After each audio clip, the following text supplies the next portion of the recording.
When the Switch 2 was officially announced, I told my friends, my family, I told people on Discord that this just wasn't for me, at least not right away. I wouldn't be getting a Switch 2 at launch. Just between the price point of what the Switch was going to be, the increase in cost for the games, and not to mention the fact that Nintendo is clearly trying to phase out physical media with this generation. Yeah, it didn't interest me. I didn't want to get one right away. And I mean, you know, well, you can just call me a hypocrite.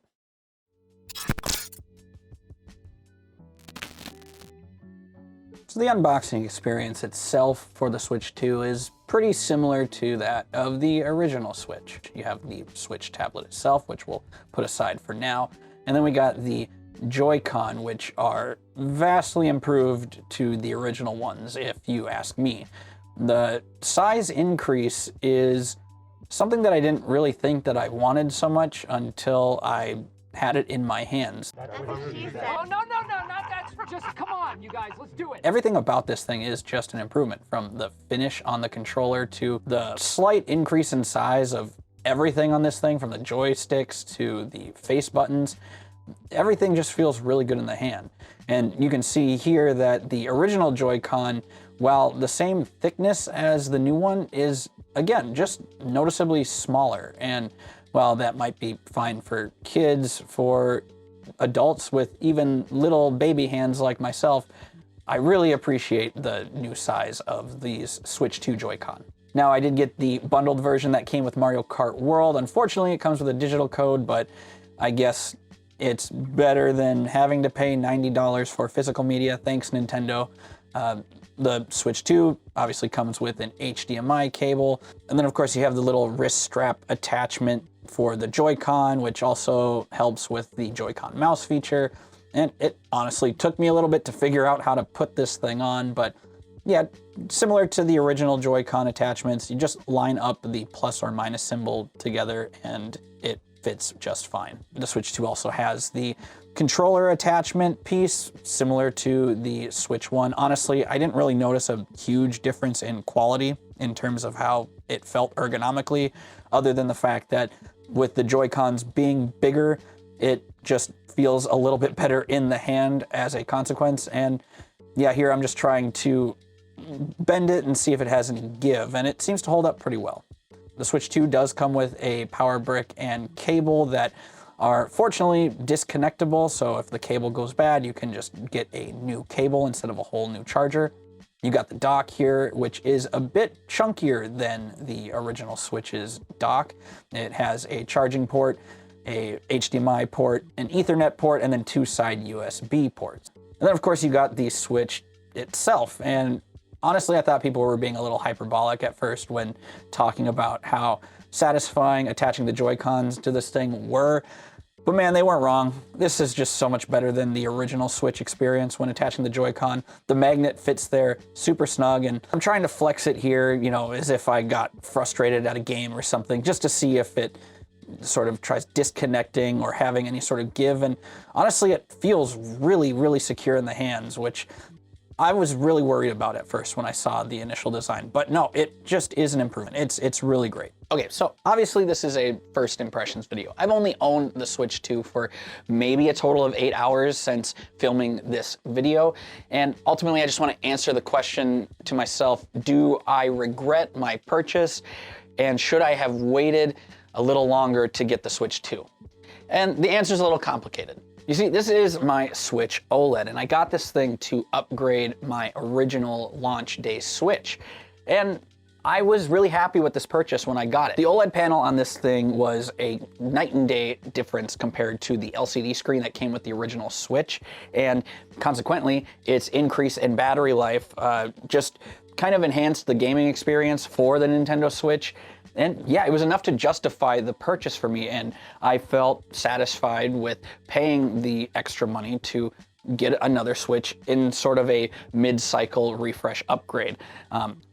Also, that being said, there was enough games in my backlog and still enough games coming out at the time to really make me feel like I was getting something new and fresh out of this thing. And yeah, again, I don't regret buying this at all. Now, funny enough, when I compared the Switch 2 to that of the Switch OLED, it's kind of a similar experience in certain ways. The Switch 2 doesn't feel like a Switch 2.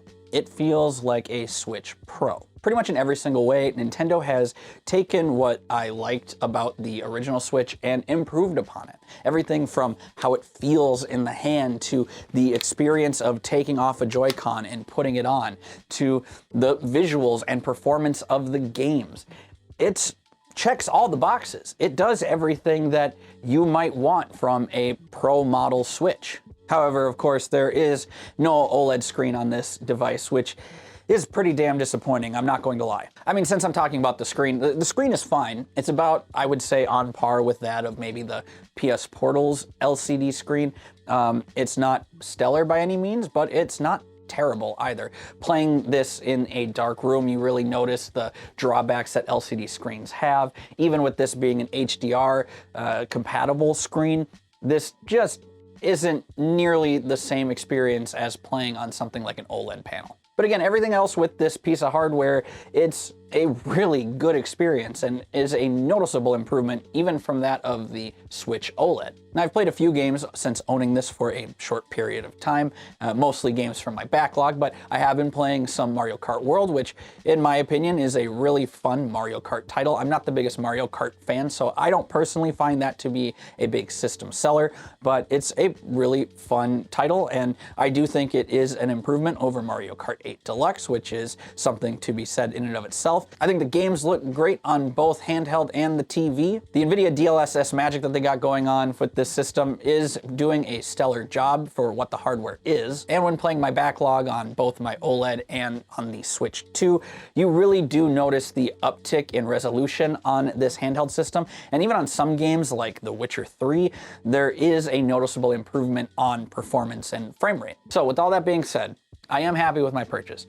But I can't help shake the feeling that I could have waited, and why I think most people should wait for this system. First off, if you're in the market to get yourself a handheld gaming system of any kind, be it a Steam Deck, an ROG Ally, or a Switch 2, I probably wouldn't be getting a Switch 2 unless you're a big fan of Nintendo. I think the Steam Deck offers much more value and versatility, and its expansive library, you can't compete with that. That said, if we're just focusing on Nintendo, I still would probably wait at least a month or two before picking up a Switch 2 for yourself. You see, the Switch 2, as impressive as it is and how it ticks every box that I kind of wanted to see from a successor to the original Switch, it kind of lacks any sort of that Nintendo magic feeling that you get when a new console comes out. And primarily that's due to its lack of software. Now, you might disagree with me in the comments, but I personally don't find a Mario Kart title to be super compelling as a launch title for a new system. And even the confusing fact that Nintendo decided not to have its tech demo, Nintendo World, or whatever they're calling it, be a pack-in title like an Astrobot's Playroom situation, and instead making you pay for it and also requiring you to have accessories like the webcam and the Pro Controller to even beat the game. Really confusing decisions on Nintendo's part. And yeah, there's just something, magical sounds cheesy, but yeah, there's some sort of, there's a lack of excitement about this system that other systems in the past had from Nintendo's catalog. Honestly, I think I might be singing a different tune if Donkey Kong Bonanza was in fact the launch title with this, and if the Welcome Tour game was in fact a free tech demo pack-in.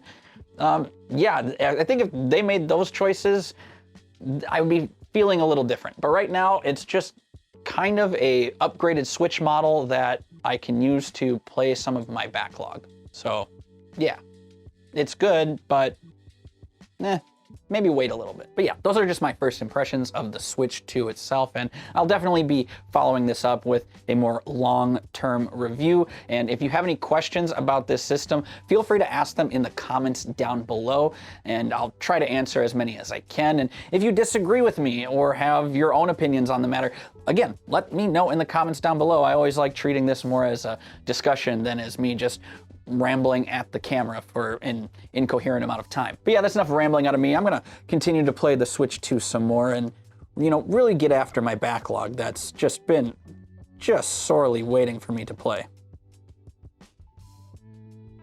Oh yeah, if you buy a Switch 2 and are expecting to have YouTube work on this, yeah, you're going to be disappointed. For whatever reason, YouTube doesn't seem to work on this thing yet. Go figure.